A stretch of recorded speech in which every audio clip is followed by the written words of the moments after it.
Captain Jake Morrison stood at the center of the bridge and looked out at the stars. The UES Leviathan was the biggest ship humans had ever built. It stretched 12 kilometers from front to back and carried enough weapons to destroy planets. The ship had taken 20 years to build and used technology that pushed human science to its limits. Lieutenant Amy Rodriguez watched the screens that showed space around them. Her fingers moved across the controls as new signals appeared. Red dots filled the display as alien ships jumped into the system. First 10 ships appeared, then 50, then hundreds. The enemy fleets kept coming until the screen showed thousands of red dots. Commander Steve Parker walked up to Captain Morrison with a worried look on his face.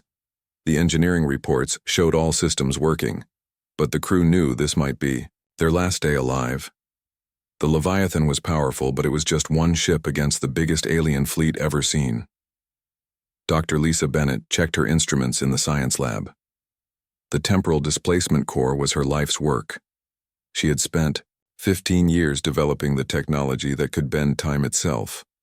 The core hummed with energy that could tear holes in space-time. No one knew exactly what would happen when they used it, because it had never been tested in real combat. The Alien Alliance had formed just for this moment. 3 of the most powerful species in the galaxy had joined together to destroy humanity. The Zephyrian Confederation controlled psychic powers that could drive people insane. The Thrakari Empire had conquered dozens of worlds with their massive war fleets. The Void Seekers turned entire civilizations into machines under their control. Admiral Greg Thompson sent a message from the lunar base New Geneva. His voice came through the speakers with static from the long-distance transmission. He told Captain Morrison that all human colonies had been evacuated to the outer systems. Earth was empty except for the military bases. If the Leviathan failed, humanity would become refugees in their own galaxy. The alien fleets moved closer to human space. Their ships were massive and covered with weapons. Some of the alien vessels were bigger than human cities. Others moved in swarms like deadly insects. The different alien species had different fighting styles, but they all wanted the same thing. They wanted humanity gone from the galaxy forever. Captain Morrison walked around the bridge and talked to his crew. These men and women had volunteered for what everyone knew was a suicide mission. Ensign Katie Moore sat at the communications station and listened to alien broadcasts. The aliens were arguing about how to divide human territory after they won the battle. They talked about humans like they were already dead. Sergeant Danny Walsh led the Marine detachment on the ship. His soldiers were ready to fight if aliens boarded the Leviathan. But everyone knew the real battle would happen in space. The Marines checked their weapons anyway because soldiers always stayed ready. Yeoman Sarah Mitchell brought Captain Morrison the final reports from Earth. The planet's defenses were in place, but they would not stop the alien fleet. Earth's orbital stations and moon bases had enough firepower to hurt the aliens, but not enough to win. Everything depended on the Leviathan and its experimental weapon. The bridge crew worked quietly as the alien fleet got closer. Lieutenant Rodriguez counted enemy ships and marked their weapons on the tactical display. The aliens had enough firepower to destroy Earth's sun if they wanted to. They could crack planets and boil oceans. Against this force, humanity had one ship and one untested weapon. Commander Parker went down to the engineering deck to check the temporal displacement core one more time. The massive device filled 3 decks of the ship and required its own power plant. Chief Petty Officer Rick Coleman and his team had been working for days to make sure everything was perfect. One small mistake could destroy the Leviathan from the inside. Dr. Bennett explained to Captain Morrison how the weapon was supposed to work. The core would create a bubble of altered time around enemy ships. Inside the bubble, time would move so slowly that the aliens would be helpless.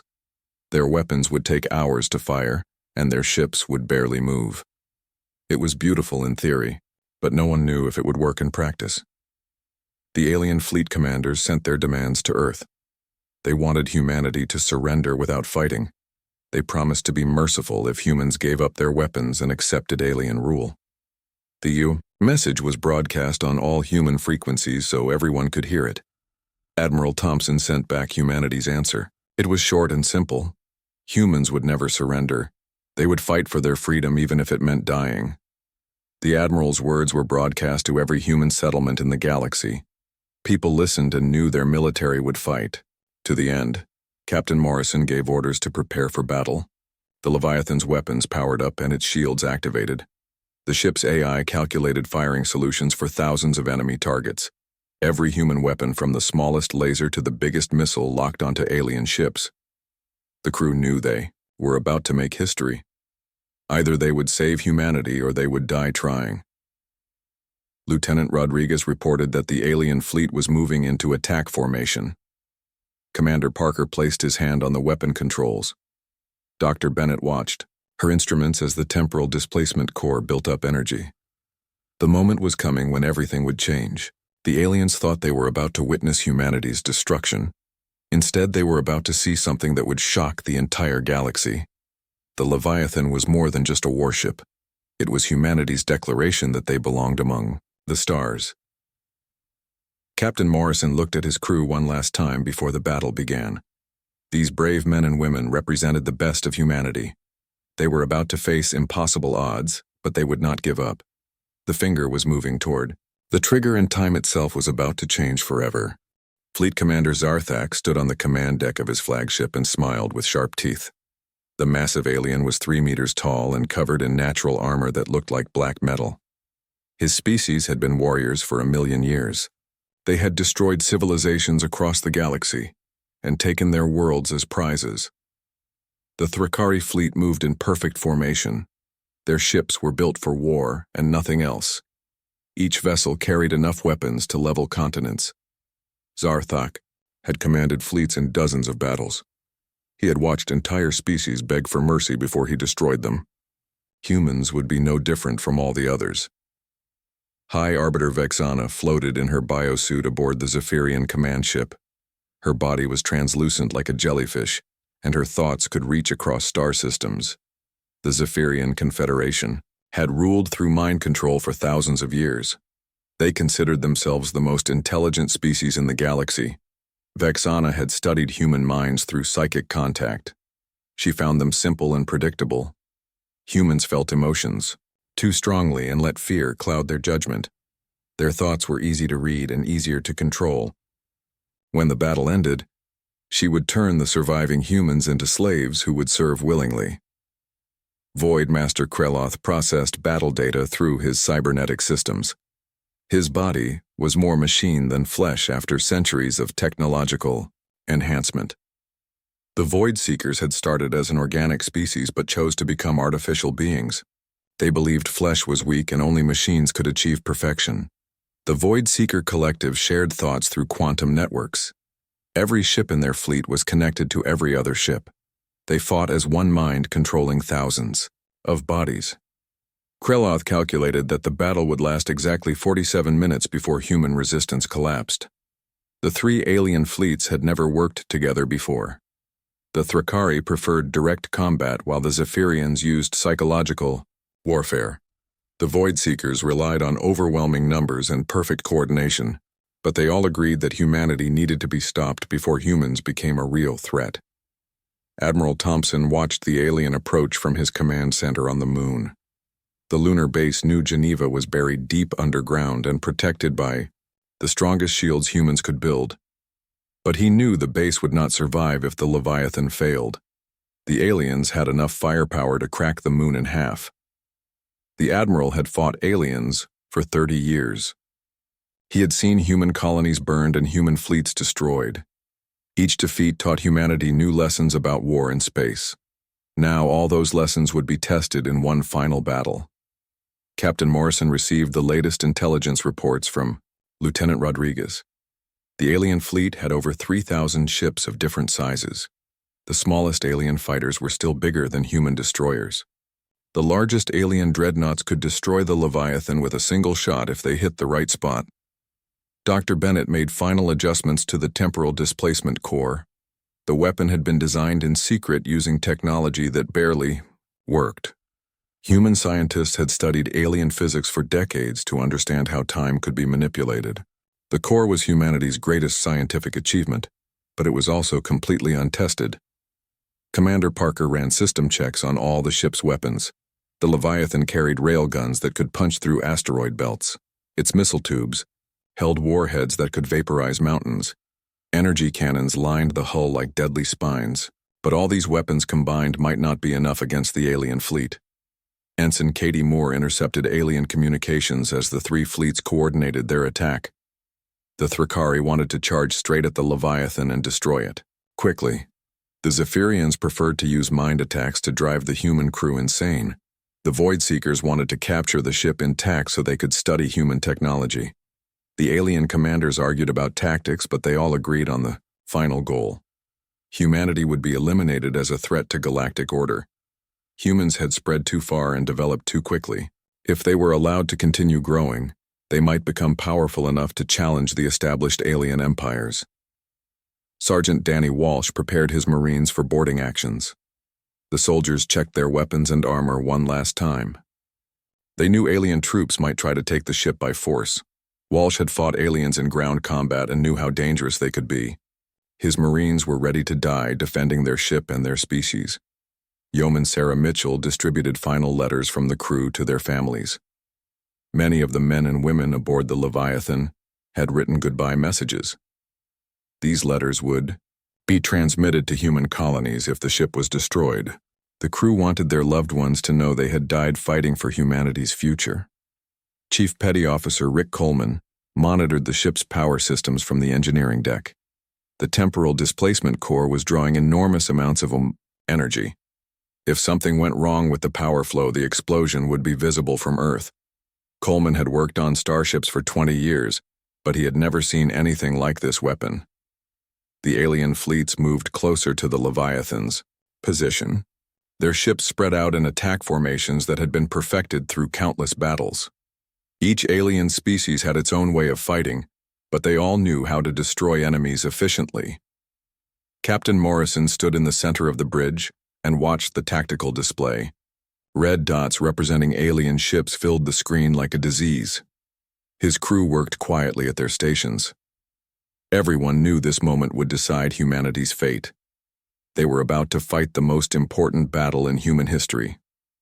Commander Parker placed his finger on the firing control for the temporal displacement core. The weapon was charged and ready. One touch would either save humanity or destroy the Leviathan. The commander felt the weight of his species' future resting on his fingertip. Time seemed to slow as the moment of decision arrived. Commander Parker's finger touched the firing control and the universe changed. The temporal displacement core activated, but not the way anyone expected. Instead of slowing time around enemy ships, it created a bubble of accelerated consciousness around the Leviathan. Time outside the bubble moved so slowly it seemed completely stopped. Dr. Bennett stared at her instruments in amazement. The readings made no scientific sense. According to her sensors, only nanoseconds were passing in normal space while hours went by inside the bubble. The alien fleets hung motionless in space like insects trapped in amber. Their weapon charges froze halfway through firing sequences. Captain Morrison realized what had happened before anyone else. The weapon had not failed. It had evolved beyond its original design. Humanity was experiencing time at a rate millions of times faster than normal reality. They could think, plan, and act while their enemies were frozen like statues. Lieutenant Rodriguez began analyzing the alien fleet formations with incredible detail. Every ship position became clear. Every weapon alignment was visible. Every tactical weakness stood out like bright lights in the darkness. The aliens had arranged their forces perfectly for a conventional battle, but they had no defense against opponents who could move through time itself. The crew of the Leviathan discovered they could walk around normally inside the time bubble. Their bodies moved at regular speed while everything outside remained perfectly still. Yeoman Sarah Mitchell looked out a viewport and saw alien missiles hanging motionless in space. The weapons were frozen just meters away from the ship's hull. Chief Petty Officer Rick Coleman ran diagnostics on the ship's systems. Everything worked normally inside the bubble.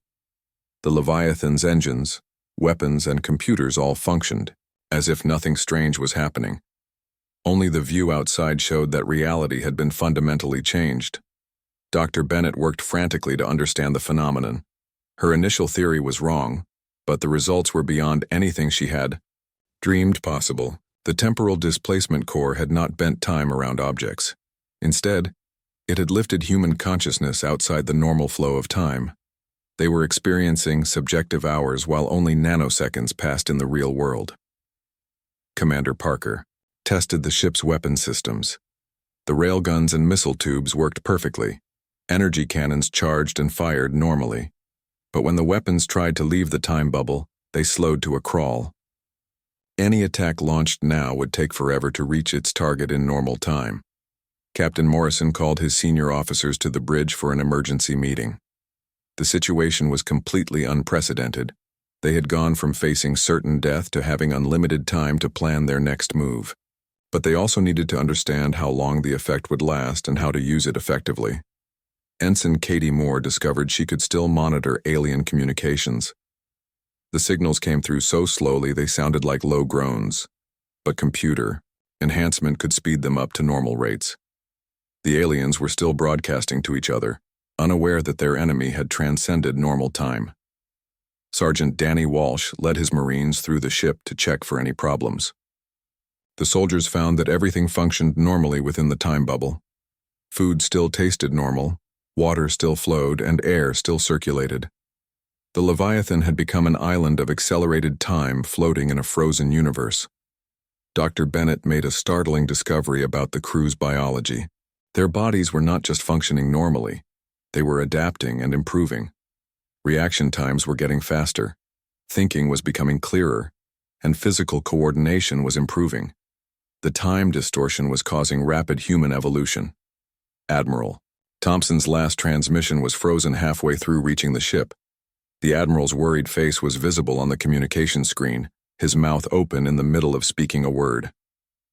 Captain Morrison realized that from Thompson's perspective, no time had passed since the weapon fired. Lieutenant Rodriguez used the ship's sensors to study alien technology in perfect detail. With unlimited time to analyze each enemy vessel, she could identify weak points in their armor and gaps in their defenses. The tactical information was more complete than anything humans had ever gathered about alien military capabilities. Commander Parker worked with the engineering team to modify the Leviathan's weapons. If they could not fire outside the time bubble, effectively they needed to find another approach. The crew began developing plans to maximize their advantage when normal time resumed. Chief Coleman discovered that the ship's computers could process information at normal speeds within the bubble. The artificial intelligence systems could run complex simulations and calculations, while alien computers remained frozen. This gave humanity access to computing power that was effectively infinite compared to their enemies. Dr. Bennett realized that the time bubble was stable and self-sustaining. The temporal displacement core had created a permanent alteration in local spacetime. The crew could remain in accelerated time for subjective weeks or months, while only seconds passed outside. This was not just a weapon, it was a transformation of human existence. Captain Morrison began developing a comprehensive strategy. With unlimited time to plan, the crew could prepare the perfect response to the alien attack. They could study every enemy ship, calculate optimal firing solutions, and coordinate complex maneuvers with mathematical precision. Yeoman Mitchell noticed that written communications between crew members worked normally. Orders could be passed. Reports could be filed and information could be shared as if nothing unusual was happening. The time bubble affected perception and consciousness, but did not interfere with normal human activities. The crew gradually realized they were witnessing the birth of a new type of human existence. They had not just gained a temporary advantage in battle. They had evolved into beings who could operate outside the normal constraints of time and space. The aliens had come to destroy humanity, but instead had triggered its transformation into something greater. Dr. Bennett worked to understand the full implications of their situation. If humans could exist in accelerated time, they could accomplish centuries of work in moments. Scientific research, technological development, and military planning could all be done at speeds that would seem impossible to other species. Captain Morrison looked around the bridge at his crew and realized they were no longer the same people who had started this battle. They had become something new, something unprecedented in galactic history. The aliens thought they were attacking primitive, Humans, but they were about to face a species that had learned to transcend time itself. Captain Morrison organized his crew into teams to make the best use of their unlimited time. Every department had specific tasks to complete, while the alien fleets remained frozen. The crew worked with focus and precision that would have been impossible under normal circumstances. They had evolved beyond their previous limitations. Dr. Bennett led the science team in studying alien technology through the ship's powerful sensors. With hours of subjective time to examine each enemy vessel, they could identify power sources, weapon systems, and structural weak points with perfect accuracy. The frozen alien ships became textbooks for understanding galactic military technology. Commander Parker worked with the weapons teams to reprogram every system aboard the Leviathan. They calculated firing solutions for thousands of targets simultaneously. Each alien ship would be disabled with surgical precision. The goal was not destruction, but demonstration. Humanity would show mercy even from a position of absolute advantage. Lieutenant Rodriguez mapped the command structure of all three alien fleets. By analyzing communication patterns and ship formations, she identified which vessels carried fleet commanders and which were support ships. When the battle resumed, humanity would know exactly where to strike for maximum psychological impact. Chief Coleman led engineering teams through the ship to make improvements that would normally take months. With unlimited time available, they could optimize every system and repair every minor flaw. The Leviathan became more efficient and powerful with each passing hour of subjective time. Ensign Katie Moore worked with alien language specialists to decode intercepted communications. The frozen transmissions contained complete tactical plans for the alien attack. By studying these plans in detail, the human crew could prepare perfect countermeasures for every alien strategy. Sergeant Walsh trained his Marines in new combat techniques, using the ship's virtual reality systems. With unlimited practice time available, the soldiers perfected skills that would normally take years to develop. They learned to fight all three alien species with techniques designed for each enemy's specific abilities and weaknesses. Dr. Bennett made breakthrough discoveries about the nature of time and consciousness. The human brain could apparently operate outside normal temporal constraints when exposed to the right energy fields. This suggested that consciousness itself existed partially outside normal space-time.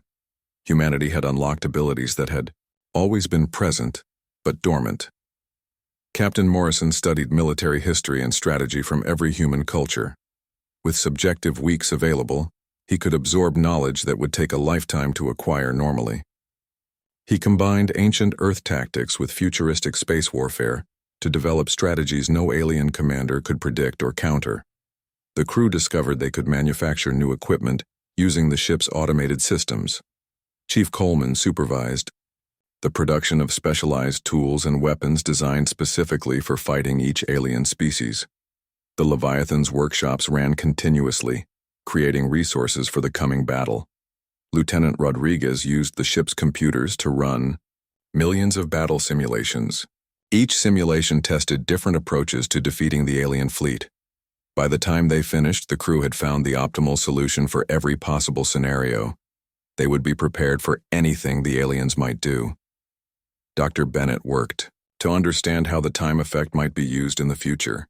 If humans could access accelerated time at will, they could advance their civilization at incredible speeds.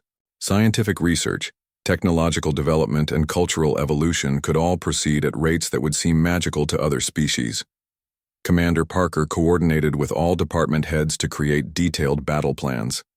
Every crew member knew exactly what to do when normal time resumed. The Leviathan would move through the alien fleet like a dancer, disabling ships with grace and precision rather than brute force. Yeoman Mitchell prepared detailed reports on alien capabilities that would be transmitted to human command. The intelligence gathered during the time freeze would give humanity permanent advantages in all future encounters with these species. Knowledge was often more valuable than weapons in interstellar conflict. The crew realized they could use the time advantage to study alien biology and psychology. Understanding how each species thought and felt would be crucial for future diplomatic relations. Dr. Bennett analyzed alien brain patterns and behavior to develop profiles of each species. Chief Coleman supervised modifications to the ship's communication systems. When the battle ended, the Leviathan would need to broadcast messages to the alien fleets in their own languages. These messages would explain humanity's intentions and offer partnership instead of conquest. Captain Morrison worked with his officers to develop post-battle procedures. The crew needed plans for handling alien surrender, providing medical aid to damaged ships, and establishing communication with alien commanders. Victory in battle was only the first step toward lasting peace. Sergeant Walsh prepared his Marines for possible boarding actions on alien vessels. The soldiers would need to understand alien biology and technology, to safely navigate foreign ships. They practiced with virtual reality simulations of all 3 alien ship types. Dr. Bennett discovered that the time effect was not unique to the Leviathan. The phenomenon could theoretically be reproduced using similar technology. This meant humanity could share the ability with trusted allies while keeping it secret from potential enemies. Time manipulation could become humanity's greatest gift to the galaxy. Lieutenant Rodriguez identified which alien ships carried non-combatants, such as engineers, medical staff, and civilian advisors. These vessels would receive special protection during the battle. Humanity would demonstrate that they could fight with precision while protecting innocent lives. The crew spent subjective days preparing for a battle that would last only minutes in normal time. Every detail was planned, every contingency was covered, and every crew member was ready. When they finally released the time effect, the aliens would face humans who had achieved tactical perfection. Captain Morrison looked around the bridge one final time before giving the order to resume normal time. His crew had used their impossible advantage wisely. They had prepared not just to win a battle, but to transform the relationship between humanity and the rest of the galaxy. The aliens had come expecting to fight primitive humans, but they were about to encounter something far beyond their understanding. Captain Morrison gave the order to release the temporal field, and normal time resumed across the battlefield. The alien fleets suddenly found themselves surrounded by what appeared to be dozens of human ships. The Leviathan had used its time advantage to deploy holographic projections and position itself perfectly within the enemy formation. Fleet Commander Zarthak roared in confusion as his instruments showed impossible readings. The single human ship had somehow multiplied and appeared throughout his fleet formation. Before he could give orders to attack, precise energy beams disabled his flagship's weapons without damaging life support systems. His mighty warship was helpless in seconds. High Arbiter Vexana tried to use her psychic abilities to control the human crew but found her powers blocked by strange mental barriers. The human minds had changed during the time freeze and now resisted all forms of psychic manipulation. Her telepathic attacks simply bounced off the humans like water off stone. Voidmaster Kraloth watched his collective's tactical networks crash as human cyber warfare specialists attacked through channels that should not have existed. The humans had learned to hack alien computer systems with impossible speed and precision. His cybernetic implants sparked as foreign code invaded his neural networks. Throughout the alien fleets, weapons systems shut down and engines lost power. The humans had identified every critical system on every ship and disabled them simultaneously. Not a single alien vessel was destroyed, but none remained capable of fighting. It was the most precise military victory in galactic history. Admiral Thompson received reports from the Leviathan with amazement. The Lunar Command Center's instruments showed that the entire alien fleet had been neutralized in less than 30 seconds. His tactical staff struggled to understand how such a complete victory was possible against overwhelming odds. Lieutenant Rodriguez coordinated the broadcast of surrender terms to all alien commanders. The messages were delivered in perfect translations of each species' languages. The terms were generous but firm. The aliens could choose cooperation or isolation, but they could never again threaten humanity. Dr. Bennett shared selected portions of temporal displacement theory with alien scientists through secure channels. She demonstrated that humanity possessed technology that could revolutionize galactic civilization. The gift of knowledge showed that humans preferred partnership to domination of other species. Commander Parker led teams of engineers to provide emergency repairs to damaged alien vessels. Human technical expertise helped restore life support and navigation systems throughout the former enemy fleet. The aliens watched in amazement as their former targets worked to save alien lives. Chief Coleman supervised the deployment of communication, relays that allowed real-time translation between human and alien languages.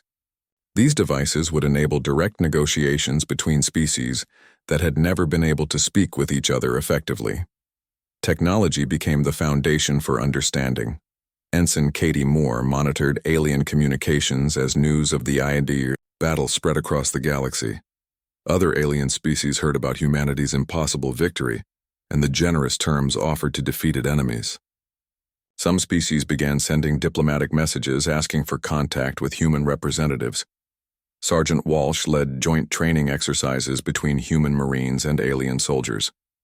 The training sessions showed that different species could work together effectively when they understood each other's capabilities. Former enemies began to see each other as potential allies.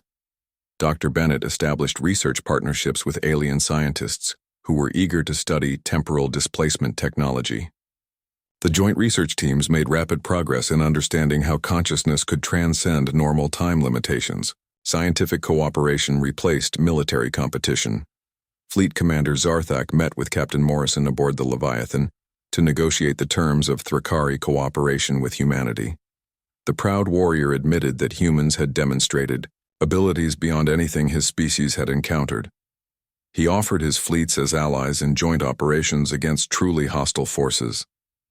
High Arbiter Vexana discovered that human resistance to psychic control came from evolved mental structures that could be taught to other species. She began working with human researchers to develop techniques that would protect all galactic civilizations from hostile mind control. Her people became humanity's diplomatic corps. Voidmaster Kreloth found that human computer systems could interface with alien networks in ways that enhanced rather than replaced existing technology. The Void Seekers abandoned their goal of forced assimilation and instead became partners in creating a galaxy-wide information network that served all species voluntarily. Within months of the battle, the former enemies had become humanity's strongest allies. The Thrakari provided military expertise and shock troops for joint operations. The Zephyrians served as diplomats and translators between species. The Void Seekers maintained communication networks that connected every civilized world. Captain Morrison found himself commanding a joint fleet that included vessels from dozens of species. The Leviathan served as flagship for the Galactic Cooperation, alliance that grew from the ashes of the old imperial system. Humanity had become the species that united the galaxy through wisdom rather than conquest. Admiral Thompson established the Galactic Defense Academy on the Moon, where officers from all species learned to work together. The Academy taught military tactics, diplomatic protocols, and scientific research methods that combined the best knowledge from every member civilization.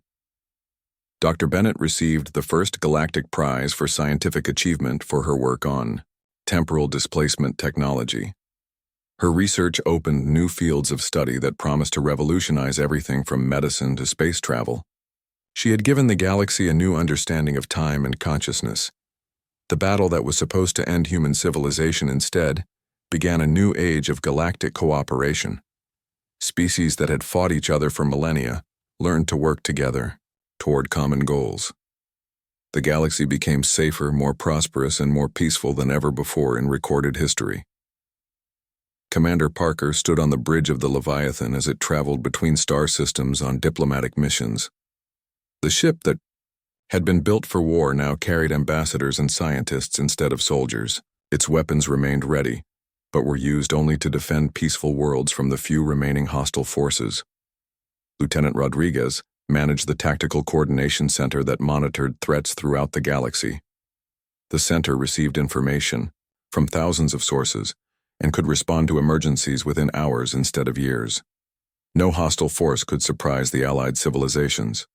Captain Morrison looked out at the stars and realized that humanity had achieved something unprecedented. They had taken their darkest moment and transformed it into the foundation for galactic unity. The finger that had touched the trigger had not fired a weapon, but had started a new chapter in the story of intelligent life among the stars. The aliens had come to witness humanity's destruction, but instead they had seen the birth of a new kind of civilization. Humans had shown that true strength came from lifting others up rather than tearing them down. The galaxy would never be the same again, and that was exactly what humanity had intended.